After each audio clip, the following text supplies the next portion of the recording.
ऐसे इल्म से जाहिल रहना बेहतर है, ऐसे इल्म से जाहिल रहना बेहतर है जिस इल्म की बुनियाद पर आपको खुदा न समझ में। हमारे बच्चे मुल्हिद हो रहे हैं, इर्तिदाद के आगोश में जा रहे हैं, एथिस्ट बन रहे हैं, शिर्क के दरवाजे खुलते हुए नजर आ रहे हैं, अय्याशी और फहाशी के अड्डे आबाद होते हुए नजर आ रहे हैं। लोगों, इल्म दीन न होने का ये नतीजा है, ये सिला है। याद रखो, आज खुदा के वजूद पर दलील का मुतालबा किया जा रहा है कि खुदा है या नहीं। याद रखो, खुदा के वजूद पर सबसे बड़ी दलील मुस्तफा की जात है, ताजदारे कायनात है, रहमते दो आलम है। और अल्लाह ने कहा भी न क़द जाअकुम बुरहानुम मिन रब्बिकुम, तुम्हारे पास अल्लाह की तरफ से बुरहान आ गया, दलील आ गई। लोगों, मुस्तफा से बढ़कर कोई दलील नहीं। याद रखे, हम कोई भी इल्म पढ़े लेकिन वो इल्म दीन के ताबे होना चाहिए, इस्लाम के ताबे होना चाहिए, शरीयत के ताबे होना चाहिए। जिस इल्म की बुनियाद पर तुम्हें मकाम मुस्तफा समझ में ना आए, जिस इल्म की बुनियाद पर तुम्हें कुरान समझ में ना आए, ऐसे इल्म पर हजार जूतियां, हजार ठोकर भी हम ऐसा इल्म को रखते हैं जो खुदा से दूर कर दे। याद रखें, वो इल्म हमें अजीज है जो हमें खुदा तक पहुंचाए और मुस्तफा तक पहुंचाए। खुदा, इस्लाम तो फैल रहा है, इस्लाम फल रहा है, लेकिन मुसलमान नाम सुनना आज दुनिया गवारा नहीं करती है। आज हमारा आपका हाल क्या है? इस्लाम के नाम पर तरह तरह के इल्जामात आयद किए जाते हैं, मुसलमानों को हदफ बनाया जाता है, मुसलमानों पर तनकीदें की जाती है, मुसलमानों के खिलाफ महज आराइयां होती है, मुसलमानों के नाम पर बदगुमानियां फैलाई जाती है, रिशा दवानियां की जाती है, मुसलमानों को आतंकवाद कहा जाता है, मुसलमानों को दहशतगर्द कहा जाता है। आज कहने को मुसलमान है, लेकिन हमारे समाज का एक बेटा जो अपने आप को मुसलमान कहता है, नौजवान है, लेकिन इस्लामी तालीमात से नाबलद है, नाआशना है, उसे नहीं मालूम खुदा कौन है, मुस्तफा की जात क्या है। हज़रात, जुनून तो हद दर्जा है, इश्क के नारे खूब है, लेकिन हाल यह है कि इंसान को तहरत तक के मसाइल मालूम नहीं है। एतकादात और नजरियात पर इंसान दस्तरस नहीं रखता। इंसान वो कुछ नहीं जानता जिससे उसके अकायद की हिफाजत हो सके, उसके ईमान की हिफाजत हो सके। आज तालीमी मैदान में चाहे दीनियात का शोबा देखें, असरियात का शोबा देखें, हर शोबे में मुसलमान कच्चा है, मुसलमान पसमानदा है, मुसलमान पीछे है, मुसलमान तनज़्ज़ुली का शिकार है। आज मुसलमानों की तरजीहात बदल गई है। हज़रात, जो तरजीहात अव्वल दर्जे की होनी चाहिए थी, जिसे हमें मुकद्दम रखना चाहिए था, हमने उसे सानवी दर्जा दे दिया, हमने उसे मुअख्खर कर दिया, हमने अपनी तरजीहात बदल ली। हज़रात, याद रखें, जब तक इंसान पढ़ेगा नहीं, ये सब बुनियादी तौर पर ये बीमारियां क्यों है, इसके असबाब क्या है, इसके इलल क्या है, तो याद रखें, इल्म से दूरी का नतीजा है, इल्म से दूरी का नतीजा है। लोगों, इस्लाम एक ऐसा मजहब है कि जिस कदर फोर्स इस्लाम में इल्म के हुसूल पर किया गया है, तलबे इल्म पर जितना जोर इस्लाम ने दिया है, मैं चैलेंज करके आपको कह सकता हूं, दुनिया के तमाम मज़ाहिब में कोई मजहब नहीं है जो इतना जोर इल्म के हुसूल पर दिया हो, इतना मुतालबा इल्म के हुसूल का किया हो। याद रखो, इस्लाम का जो सबसे पहला कलमा नाज़िल होता है, पहली आयत नाज़िल होती है, आप सब जानते हैं, मुस्तफा करीम जिस जमाने में इस खाकदाने गीती पर जलमगर होते हैं, आप नहीं जानते, आपने सुना होगा। अगर आपने नहीं सुना है तो कभी आप तारीख के औराक पलट कर देख लें, आपको समझ में आ जाएगा कि मक्के की जमीन पर कत्लो गारतगरी आम है, मक्के की जमीन पर इस्मत दरी आम है, मक्के की जमीन पर शराब नोशी आम है, मक्के की जमीन पर जुल्म अदावत आम है, मक्के की जमीन पर खाना जंगिया हो रही है। हज़रात, एक ऐसा माहौल है जो तीरा व तारीख का माहौल है। वो काबा, जिस काबा को रब की इबादत के लिए हजरत इब्राहिम ने जिस काबे की तामीर फरमाई थी, उस काबे में 360 माबूदाने बातिला तराश कर रखे गए हैं, उसके सामने ज़मीनें खम की जा रही है। लेकिन याद रखो, मुस्तफा जब इस्लाम का ऐलान कर रहे हैं, अपनी नबूवत का ऐलान कर रहे हैं, रिसालत का ऐलान कर रहे हैं, सुन्नियों याद रखना, मक्के की जमीन पर जो सबसे पहली आयत नाज़िल होती है वो ये नहीं है कि तुम कत्लो गारत गरीमत बचाओ, वो ये नहीं है कि तुम आपस में खाना जंगी मत करो, वो ये नहीं है कि शराब हराम है, वो ये नहीं है कि जुल्म मत करो, वो ये नहीं है कि जबर के दरवाजे बंद करो, बल्कि कुरान की सबसे पहली आयत नाजिल होती है इक़रा बिस्मि रब्बिकल्लज़ी खलक़, यानी अपने पैदा करने वाले रब के नाम से पढ़िए। हिकमत क्या है? जब इल्म होगा तो कत्ल का दरवाजा बंद होगा, जब इल्म होगा जुल्म का दरवाजा बंद होगा, जब इल्म होगा नाइंसाफी का दरवाजा बंद होगा। नारे तकबीर, नारे रिसालत, वाह वाह वाह वाह वाह, जिंदाबाद जिंदाबाद, वाह, अरे बहुत बहुत उम्दा, बहुत उम्दा, वाह वाह वाह वाह वाह वाह। जब इल्म होगा रसूल अल्लाह, वाह,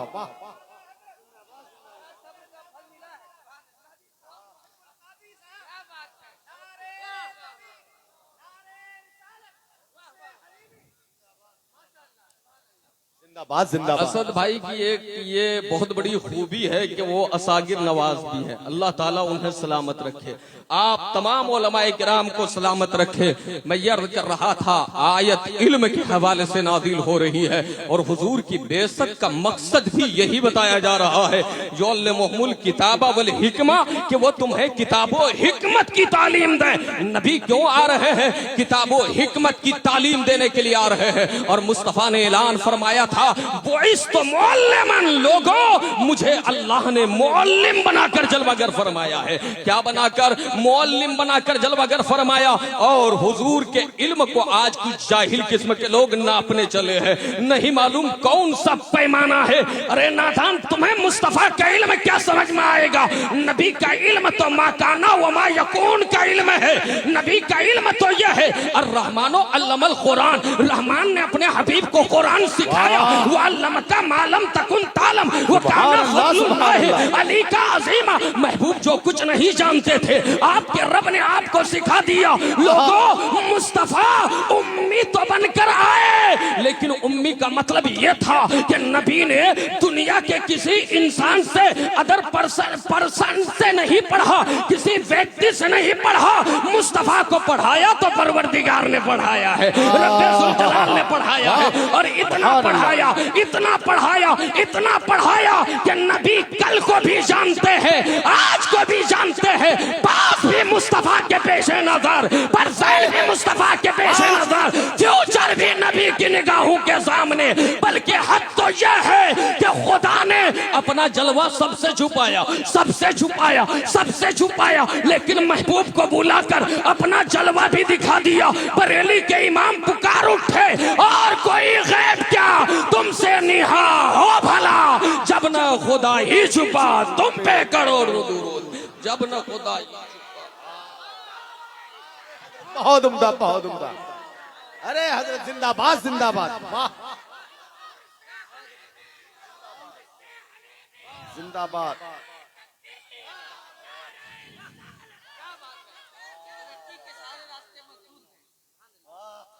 मुस्तफा करीम को रब ने इतना दिया।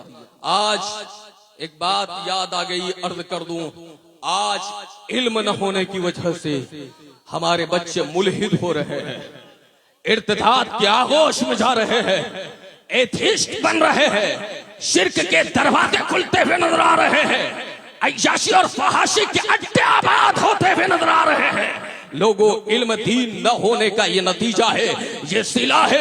याद रखो, आज खुदा के वजूद पर दलील का मुतालबा किया जा रहा है कि खुदा है या नहीं। याद रखो, खुदा के वजूद पर सबसे बड़ी दलील मुस्तफा की जात है, ताशतारे कायनात है, रहमते दो आलम है। और अल्लाह ने कहा भी न, क़द जाअकुम बुरहानुम मिन रब्बिकुम, तुम्हारे पास अल्लाह की तरफ से बुरहान आ गया, दलील दलील आ गई। लोगों, मुस्तफा से बढ़कर कोई दलील नहीं। और प्यारे, हम आप वो खुशकिस्मत हैं कि जितने नबी आए, जितने रसूल आए, और उन सब के आने का मंशा तो यही था। मुफ्ती आज़म हिंद की जबान में सुनो तो रसूल उन्हीं का तो मुस्ता सुनाने आए हैं, उन्हीं के आने की खुशियां मनाने आए हैं, उन्हीं के आने की खुशियां मनाने आए हैं। सब बिशारत देने के लिए आए। लेकिन प्यारे, फर्क यह है कि उन तमाम नबियों ने खुदा को देखा नहीं, खुदा को देखा नहीं।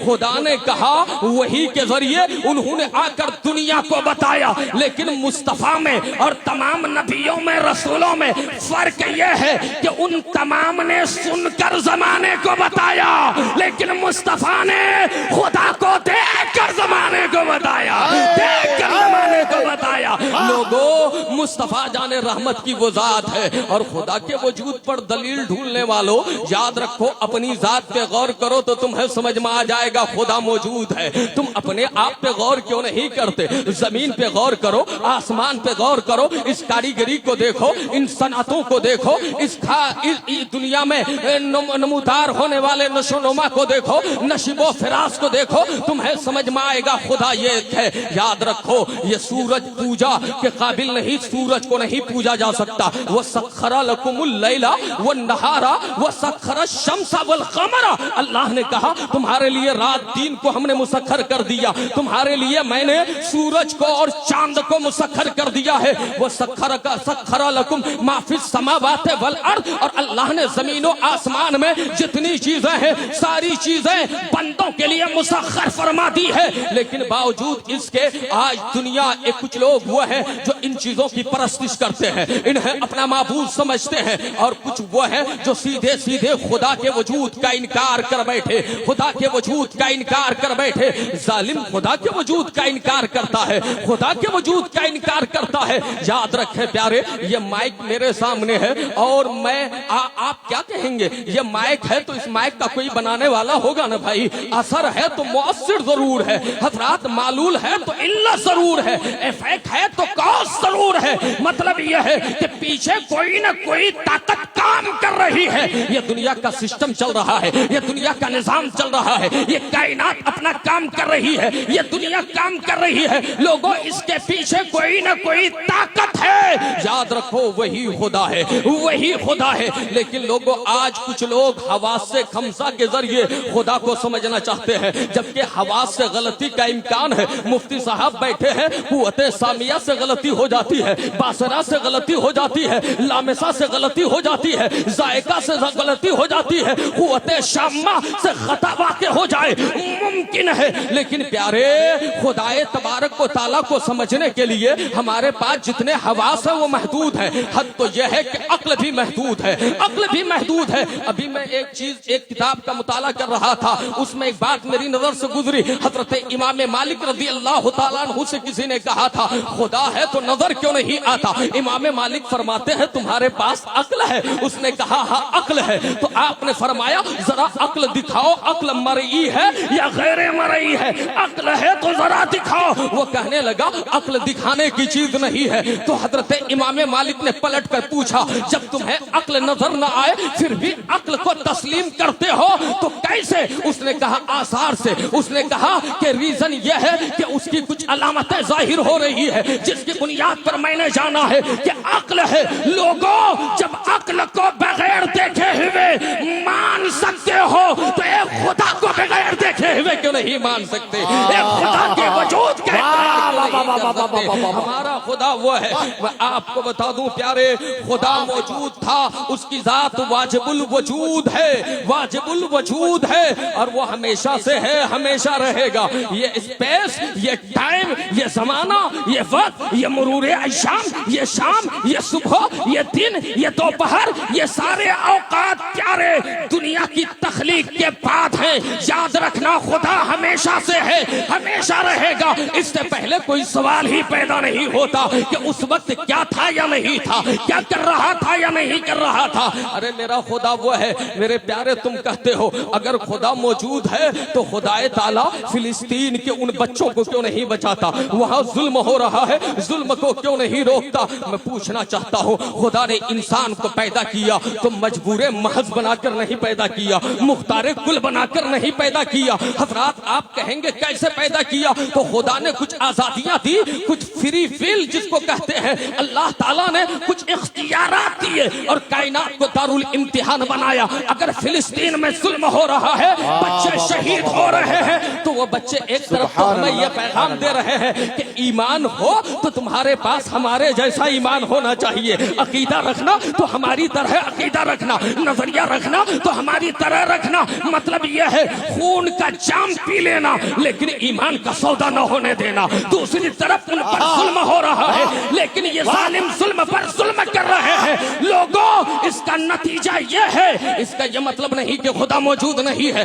खुदा मौजूद था, खुदा देख रहा है, खुदा मौजूद है, खुदा मौजूद रहेगा। कायनात में कुछ नहीं रहेगा लेकिन खुदा की जात रहेगी। लोगों ये तमाम के तमाम मजालिम उस दी हुई आजादी के गलत इस्तेमाल का नतीजा है, फ्री विल के गलत इस्तेमाल का नतीजा है। ये जालिम ताकत की बुनियाद पर उसका गलत इस्तेमाल कर रहे हैं। लेकिन याद रखना, खुदा की बारगाह में कहते हैं ना, देर है अंधेर नहीं है, फिर आएगा वक्त इनकलाब आएगा। खुदा ईमान वालों को जलील होने से बचाएगा, रुसवा होने से बचाएगा। अब मर्द ये कहना चाहता हूँ, इस बुनियाद पर खुदा के वजूद का इनकार कर रहे हो कि खुदा है तो बचाता क्यों नहीं? मैं पूछना चाहता हूँ, ये बिहार में आप रहते हो, बिहार का वजीर आला कौन है? नीतीश कुमार। हिंदुस्तान का प्रधानमंत्री कौन है? नरेंद्र मोदी। नरेंद्र मोदी हुकूमत की कुर्सी पर बैठा है, उसकी जिम्मेदारी है कि वो सबका ख्याल रखे,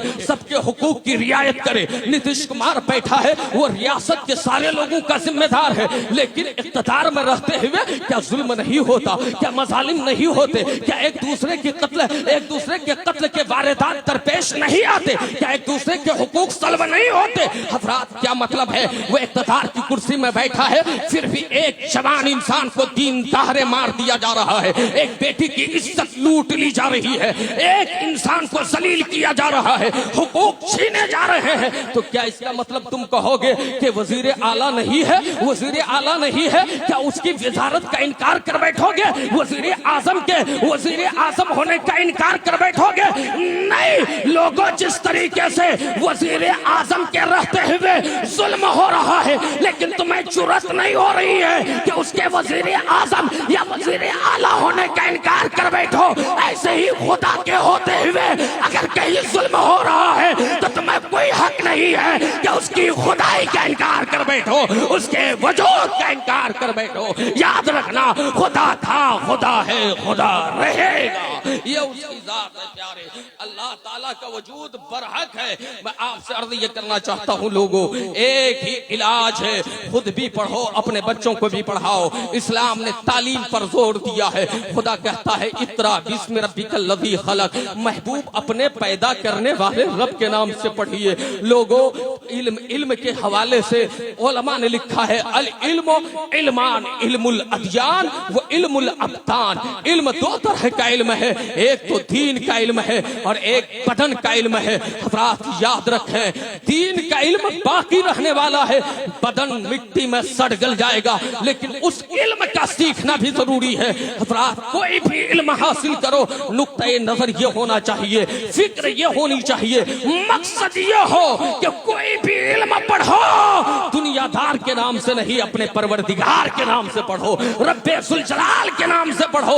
याद रखना, एक मुसलमान का बेटा अगर अंग्रेजी पढ़ेगा, इंग्लिश सीखेगा और खुदा के नाम से सीखेगा तो वो अंग्रेजी दुनिया में जाकर, यूरोप कंट्रीज में जाकर, यूरोपियन ममालिक में जाकर वो अंग्रेजी में दुनिया की बात नहीं, दीन की बात करेगा, एक खुदा की बात करेगा, मुस्तफा की बात करेगा। हज़रात कोई भी तालीम हासिल करो, खुदा के नाम से पढ़ो। याद रखो, जब खुदा के नाम से पढ़ोगे तो खुदा के नाम से कोई साइंस सीखेगा तो याद रखें, साइंस के तराजू में इस्लाम को नहीं नापेगा बल्कि इस्लाम के तराजू में साइंस को देखेगा। जब इंसान टेक्नोलॉजी सीखेगा तो वो कुरान और हदीस की रोशनी में उसका मेयार देखेगा और वो तय करेगा क्या सही है, क्या गलत है, क्या जायज है, क्या नाजायज है। याद रखें, हम कोई भी इल्म पढ़े लेकिन वो इल्म दीन के ताबे होना चाहिए, इस्लाम के ताबे होना चाहिए, शरीयत के ताबे होना चाहिए। वरना लोगों, ऐसे इल्म से जाहिल रहना बेहतर है, ऐसे इल्म से जाहिल रहना बेहतर है जिस इल्म की बुनियाद पर आपको खुदा न समझ में आए, जिस इल्म की बुनियाद पर तुम्हें मकाम मुस्तफा समझ में आए, जिस इल्म की बुनियाद पर तुम्हें कुरान समझ में आए। ऐसे इल्म पर हजार जूतियां, हजार ठोकर पे हम ऐसा इल्म को रखते हैं जो खुदा से दूर कर दे। याद रखें, वो इल्म हमें अजीज है जो हमें खुदा तक पहुंचाए और मुस्तफा तक पहुंचाए, खुदा तक पहुंचाए और मुस्तफा तक पहुंचाए। इसलिए लोगों, इल्म इस कदर अहम है, इंपॉर्टेंट चीज का नाम इल्म है। इल्म कंपलसरी है। नबी पाक ने फरमाया, तलबुल इल्म फरीदतुन अला कुल्ल मुस्लिम औ कमा क़ाल नबी अलैहि सलाम। इल्म का तलब करना हर मुसलमान पर फर्ज है। लेकिन आज कितने लोग हैं, हम तो अपने बच्चों के चंद दिन, चंद अय्याम के मुस्तकबिल की फिक्र करते हैं। लोगों, अपने बच्चों पर यह जुल्म मत करो कि उनकी ज़ाहिरी जिंदगी की सिर्फ तुम फिक्र करो, अपने बच्चों पर एहसान करो कि उनकी जिंदगी सिर्फ उतनी नहीं है। डॉक्टर इकबाल कहते हैं, तू इसे पैमाने इमरोजो फरदा से न नाप, जावेदा पैहम दवा, हर दम दवा है जिंदगी। मतलब आज और कल से न नाप, यानी इंसान की जिंदगी एक तो ये जाहिरी जिंदगी है, मरने के बाद की भी जिंदगी है। और याद रखो, मरने के बाद की जिंदगी में अगर राहत चाहते हो, रेश चाहते हो, पीस रहना चाहते हो, खुदा की जन्नत में जाना चाहते हो, तो एक ही शर्त है कि अपने अंदर दीन का इल्म ले आओ, इल्म नबूवत से अपने आप को आश्कारा करो। अब मैं आपसे पूछना चाहता हूं,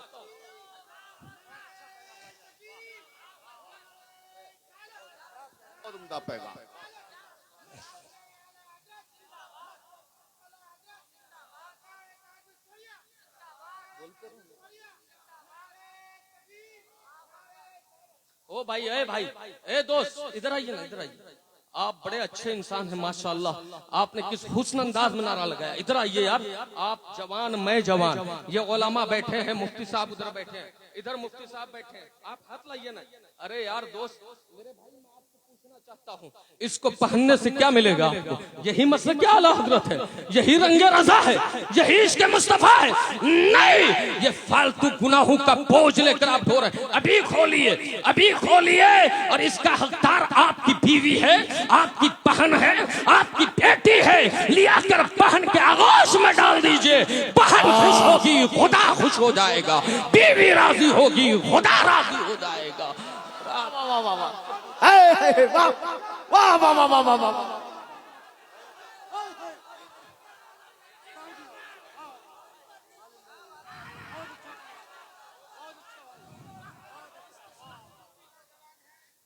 इस तरह के जितने नौजवान हैं, आपको टपोरी नजर नहीं आना चाहिए। अरे आप मुस्तफा का कलमा पढ़ते हो, ताजदारे अरब के मानने वाले हो, रहमते दो आलम से इश्क का दावा है, तो खोलो उन जंजीरों को जिन जंजीरों को तुमने बनाया है। खोलो, उतार फेंको उन पैसेबों को जिन्हें तुमने बनाया है। वो जंजीर अपने कदमों में डालो जिस जंजीर को मुस्तफा लेकर आए, और जो जंजीर तुम्हें जन्नत तक ले जाए, खुदा तक पहुंचाए। वो जंजीर अपने अंदर डालो जिस जंजीर को सैयदना सिद्दीक अकबर पहने रहे, फारूक आजम डाले रहे, उस्मान गनी जिसे लेकर चलते रहे, मौला अली जिसका सबक पढ़ाते रहे।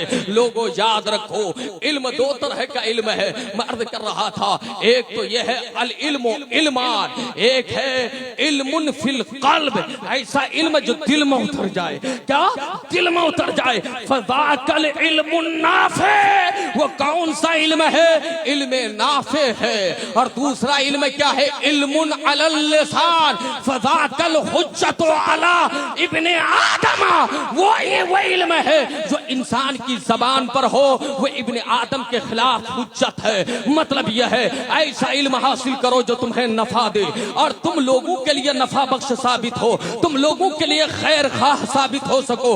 लोगों, ऐसा इल्म हासिल करना चाहिए। आप सब जानते हैं आपकी हमारी तख्लीक का मकसद क्या है। आप जानते हैं वमा खलक़तुल जिन्ना वल इंसा इल्ला लियअबुदून, खुदा कहता है हमने जिन और इंसान को अपनी इबादत के लिए पैदा फरमाया। ये मकसद तख्लीक है, लेकिन ये मकसद कब समझ में आएगा कि हम क्यों पैदा हुए, हम कायनात में क्यों आए, हमारी जिंदगी कैसे गुजरे। तो लोगों, मकसद तख्लीक को समझने और उस पर अमल करने के लिए बुनियादी जरूरत यह है कि इल्म सीखो, कुरान पढ़ो, मुस्तफा की हदीस पढ़ो, ताकि तुम्हें समझ में आएगा कि नमाज कैसे पढ़ी जाती है, अकीदा कैसे बचाया जाता है। और नौजवानों, ये सीमांचल का इलाका है। अल्लामा अजहरी साहब खुद जान रहे हैं, भाई असद इकबाल साहब जानते हैं, मुफ्ती साहब, ये जिम्मेदार उलमा जानते हैं। इस इलाके में जलसे बहुत ज्यादा होते हैं, आरास के नाम पर मज़ारात गढ़े जाते हैं। एक खातून आती है जिन्हें तहारत का सलीका पता नहीं, वो आकर कहती है मैंने फला जगह देखा मजार है, और लोग वहाँ मजार बना बैठते हैं। हजरात, लोगों का हाल यह है, जगह जगह पे मजारात बन रहे हैं। लेकिन अफसोस है आपके सीमांचल में, आपके इलाके में कोई बहुत बड़ा इदारा नहीं है। आज इदारे ऐसे चाहिए, अगर आला हजरत के मिशन पर काम करना चाहते हो तो लोगों, अब कौम को सिर्फ जलसे नहीं, कौम को असली तकाज़ों के मुताबिक इदारे दिए जाए जहां दीनियात की भी तालीम हो, असलियात की भी तालीम हो। यही पैगाम है लोगों। और खुदा के करीब आओ, जलसे में आए ये फर्ज नहीं था, ये वाजिब नहीं था, अच्छी बात है आप आ गए, शाह अब्दुल हलीम ने आपको बुलाया, ये भी मुक़द्दर की बात है। लेकिन आने के बाद यहाँ से जाओगे तो सो जाओगे, नमाज गायब हो जाएगी। आए जरूर, लेकिन प्यारे तुम्हारा हाल ये होगा कि तुम्हें फराइज का पता नहीं, वाजिबात का पता नहीं, सुन्नत मुस्तहब्बात का पता नहीं। लोगों, ऐसी जिंदगी से कुछ काम नहीं आने वाला है। और जब तक बदअमली की चादर ओढ़े रहोगे, दुनिया तुम पर चढ़ के नाचती रहेगी। अगर चाहते हो कि दुनिया पर तुम गालिब आओ तो दो शर्त है, एक तो यह है कि इल्म सीखो, दूसरी शर्त यह है कि खुदा का आबिद बन जाओ, इबादत गुजार बन जाओ, तकवा शियार बन जाओ, परहेजगार बन जाओ, ताकि यहाँ भी कामयाब रह सको, वहाँ भी कामयाब रह सको। लोगों, यही पैगाम है। इतने बड़े मजमे में मैं हजरत, मुझे हैरत होती है, मैं इन लोगों में रहता हूँ, लोग बहुत ज्यादा जो अपने जोश और जज्बात का इजहार करते हैं ना, हाल उनका क्या होता है कसम खुदा की, उनका हाल ये होता है बाप मर गया है, जनाजा तक पढ़ना नहीं आता। अफसोस, वो बिल्कुल गम के चंद आंसू तुमने बहा लिए, लेकिन अपने बाप का जनाजा तुम नहीं पढ़ सकते। हद तो यह है, मैंने 5 शाहिरों को देखा है, इमाम साहब नमाज पढ़ा रहे होते हैं, बेटा दाएं झांक रहा होता है, बेटा बाएं झांक रहा होता है। लोगों, शोर की आंखें खोलो, होश में आओ और तमाम फितनों का मुकाबला भी करो और अपने नफ्स का भी मुकाबला करो, दीन के करीब आओ। वरना याद रखना, एक सदी पहले तुम्हें हमारे और तुम्हारे इमाम ने मुतनब्बह किया था, सोना जंगल, रात अंधेरी, छाई बदली काली है, सोने वालों जागते रहियो, चोरों की रखवाली है, सोने वालों जागते रहियो, चोरों की रखवाली है। आज हर तरफ से चोर, नफ्स का चोर, शर का चोर, उधर से गैर मुस्लिमों का। आज क्या है हजरत, अब तो हालात ये आ गए हैं, अच्छी बात है अभी आप बेदार है लोगों, लेकिन जब तक इल्म नहीं होगा ना, सिर्फ जज्बे से कुछ नहीं होगा। हाथ में तलवार हो तो चलाने के लिए ढंग भी आना चाहिए, हाथ में बंदूक हो कैसे इस्तेमाल करेंगे वो तरीका भी आना चाहिए। लोगों, इल्म सीखो और बातिल कुव्वतों के मुकाबले के लिए अपने आप को तैयार करो, अपनी नस्ल को तैयार करो और ऐसा निसाब आज मुझे खुशी हुई, मुफ्ती मुकर्रम साहब ने, यहाँ के जिम्मेदारान ने हजरत शेखुल हदीस साहब का इंतखाब किया। ऐसे उलमा के कदमों में जाकर बैठो, होटलों में, बाजारों में, अय्याशी गाहों में अपना वक्त जाया करने वालों, खुदा तौफीक दे तो कुछ लम्हे उलमा के कदमों में आकर बैठो, उलमा को अच्छी तनख्वाहें दो और इनकी अच्छी खिदमत करो। याद रखना, ये उलमा नहीं रहेंगे तो तुम में हक की सदा बुलंद करने वाला नहीं रहेगा, तुम्हें हक की दावत देने वाला कोई नहीं रहेगा। इनकी कदर करो। उलमा की तनख्वाह क्या होती है? 8,000, 10,000, 12,000। तुम जरा अपने आप को गौर करके देखना, तुम्हारे घर का खर्च महीने का कितना चाहिए, तुम्हारे यहाँ अखराजात के लिए कितने पैसे चाहिए, तुम्हारी माशी तंगी का इजाला कैसे होगा। तो याद रखो, आप कहोगे आज के दौर में 1,000 रुपए पर डे के चाहिए। याद रखना लोगों, उलमा का ख्याल रखो, इन्हें अच्छी तनख्वाह दो ताकि तुम्हारी नस्ल भी दीन सीखने के लिए तैयार हो जाए, उलमा बनने के लिए तैयार हो। हजरात, इनका ख्याल नहीं रखोगे तो हाल ये होगा, न तुम्हारा बेटा मौलवी बनेगा, न मेरा बेटा मौलवी बनेगा। फिर हाल ये होगा, आप पर हमले होते रहेंगे, डिफेंस करने वाला कोई नहीं रहेगा, हमले होते रहेंगे, दिफा करने वाला कोई नहीं रहेगा, हमले होते रहेंगे, जवाब देने वाला कोई नहीं रहेगा। तारीकी और सुलमत में हिचकुले खाते रहोगे। हजरात, आज हाल क्या है? आज आपके यहाँ हिंदुस्तान में एक ऐसा तालीमी निजाम, आप जानते हैं तालीमी निजाम का हिस्सा आपको क्या कहते हैं, सूर्य नमस्कार और कहीं वंदे मातरम कहने पर मजबूर किया जा रहा है। ये जबकि एक सेकुलर मुल्क की तालीमी पॉलिसी ये नहीं होनी चाहिए, एजुकेशन सिस्टम ये नहीं होना चाहिए कि आपको वो मजबूर करे आपका हर बच्चा, हमारे समाज का हर बेटा पढ़ा लिखा हो,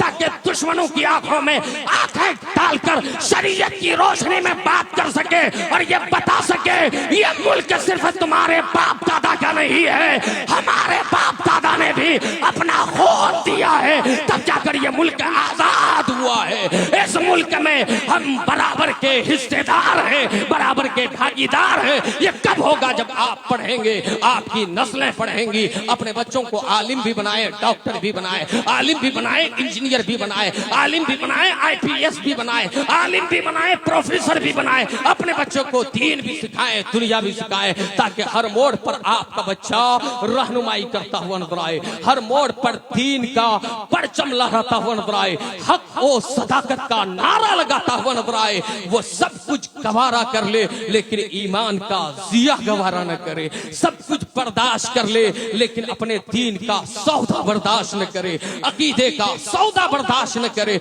लोगों, आप खामोश रहोगे, ये खामोशी कहां तक, ये खामोशी कहां तक, ये खामोशी कहां तक अपने अंदर फरियाद का जज्बा पैदा करें और कुव्वते फिक्र अमल को आवाज दें और अपने रब के हुजूर सजदा रेज हो जाएं। तालीम गाहों को आबाद करें, दानिश गाहों को आबाद करें और खैरों के कल्चर से, मगरबी तहजीब से, मगरबी तमद्दुन से, वेस्टर्न कल्चर से अपने आप को मरऊब न होने दें। याद रखना, इस रुए जमीन पर अगर कोई बुलंद कल्चर है, बुलंद तहजीब है, तो वह सिर्फ मुस्तफा जाने रहमत अलैहिस्सलातु तस्लीम के गुलामों की तहजीब है। ये मुस्तफा के चाहने वालों का कल्चर है। लोगों, आखिरी बात अर्ज करके अपनी बात खत्म करना चाहता हूँ, इसलिए कि उलमा कसीर तादाद में मौजूद है। इतने बड़े मजमे में आप लोग बैठे हैं, आप में से कितने लोग हैं जो नमाज पढ़ते हैं? हाथ उठाकर बोलिए तो भाई, कितने लोग हैं जो नमाज पढ़ते हैं?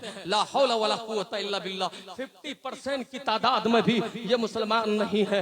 याद रखो लोगों, क्या मज़ारात पे आ जाने से तुम्हारे गुनाहों का कफ़ारा हो जाएगा? तुम्हारे सय्यात माफ कर दिए जाएंगे? क्या तुम मासूम महफूज हो जाओगे? मज़ारात की हाज़िरी से, जलसों में चंद सेकंड, चंद लम्हे बैठने से क्या तुम गुनाहों से पाक हो जाओगे? नहीं, ये जन्नत जो है खुदाए ताला ने जो तैयार कर रखा है, ये कोई आसान नहीं है कि जन्नत का सौदा कोई सस्ता सौदा नहीं है। खुदा ने कहा इल्लल्लज़ीना आमनू व अमिलुस सालिहा, जन्नत में जाने के लिए ईमान मजबूत होना चाहिए और अच्छे अमाल का होना चाहिए। विलायत कैसे मिलती है? जब बंदा ईमान लाता है और अच्छा अमल करता है। उसके वली कौन होते हैं? आप में से कौन नहीं चाहता कि खुदा के करीब हो जाए, खुदा का दोस्त बन जाए, अल्लाह का वली बन जाए? तो खुदा कहता है इन औलियाहु इल्लल मुत्तकून, लोगों खुदा का वली बनने के लिए, दोस्त बनने के लिए मुत्तकी बनना होगा, परहेजगार बनना होगा। और तकवा की पहली मंजिल है ईमान के बाद नमाज की पाबंदी करो, इबादत करो, हलालो हराम को समझो, हक व बातिल को समझो, जायज़ो नाजायज को समझो। मैं इतने मजमे में जब हाथ उठाने के लिए कहा, ये शर्म की बात है, आपको हया आनी चाहिए। अस्तगफिरुल्लाह, सदबार माज़ल्लाह, आप अपने आप को दीवाने कहलाते हो और यहाँ खूब वादा करते हो कि सर दे देंगे, तन दे देंगे, जान दे देंगे। ये झूठे दावों से कुछ नहीं काम आएगा। याद रखो, अगर दावे में सच्चे हो तो मस्जिदों को आबाद करो, दावे में सच्चे हो इबादत खाने आबाद करो। आज हाथ उठाकर वादा करो, इंशाअल्लाह कल की सुबह से हम सब नमाज की पाबंदी करते रहेंगे। हाथ उठाओ भाई, अरे बोलो ना। मुझे समझ में नहीं आता है हजरत, हम लोगों ने जो पढ़ा है आप लोगों के पास दरसगाहों में, हजरत हुजूर यही पढ़ा है कि नमाज 3 लोगों पर माफ है। कितने लोगों पर? 3 ही लोगों पर। एक तो नमाज पागलों पर माफ है, वो मुकल्लफ नहीं है। और दूसरा किन पर? जो माहवारी के पीरियड में हो, वो खवातीन जो हैज की हालत में हो, उस पर उन अय्याम में नमाज माफ है। और तीसरा किन पर? जो अभी बालिग नहीं हुआ, ना बालिग बच्चा है या बच्ची है, उस पर नमाज माफ है। लेकिन मुझे नहीं समझ में आता, इतने बड़े मजमे में ये लोग कौन सी किस्म के हैं? पागल है? हाँ, जानवर पर तो नमाज है ही नहीं, जानवर पर तो नमाज है ही नहीं, हजरत ने फरमाया। अब आप बताइए, वैसे जानवर तो हम भी हैं, आप भी हैं, हैवाने नातिक है। क्या है? हैवाने नातिक है, नातिक। लेकिन नमाज हैवाने नातिक पर तो माफ नहीं है, हैवाने नातिक पर माफ नहीं है। लोगों, अब आप अंदाजा लगाओ, आप पागल हो, आप दीवाने हो, आप हैज की हालत में हो, आपको खून आ रहा है, या आप नाबालिग हो? उठाओ हाथ, वादा करो, जब तक मस्जिदों में सर नहीं झुकेंगे मौला तुम्हें वकार नहीं अता फरमाएगा। मौला वकार की भीख उसे ही अता फरमा